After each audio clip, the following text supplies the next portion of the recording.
Welcome to NeuroNugs, bite-sized information for busy people. Brought to you by the clinical rock stars. Don't forget to subscribe to our channel and give this video a thumbs up. Today we will discuss the dorsal column pathway. The dorsal column pathway, also known as the dorsal column medial lemniscus pathway, is a major ascending pathway in the spinal cord responsible for transmitting tactile, touch, proprioceptive, position sense, and vibratory sensory information from the body to the brain. Sensory receptors located throughout the body detect tactile, proprioceptive, and vibratory stimuli.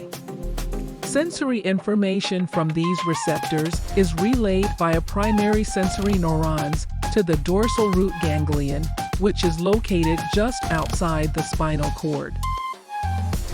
From the dorsal root ganglion, sensory fibers enter the spinal cord and ascend ipsilaterally, on the same side, through the dorsal columns, which are white matter tracts located at the back of the spinal cord.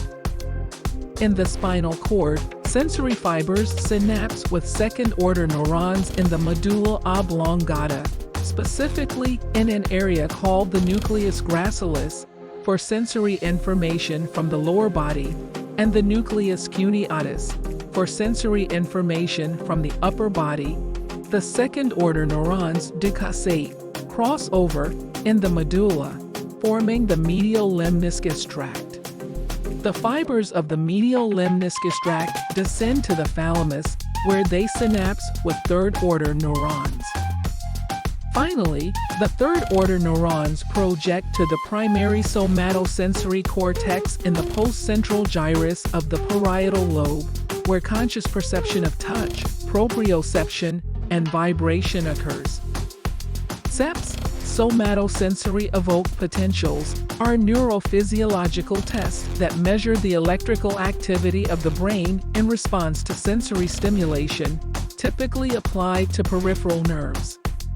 SEPs are often used to assess the integrity of sensory pathways, including the dorsal column pathway.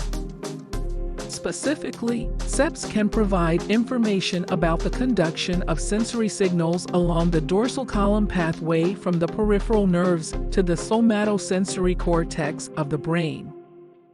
By monitoring SEPs during surgery or in other clinical settings, healthcare professionals can evaluate the function of the dorsal column pathway and detect any abnormalities or damage.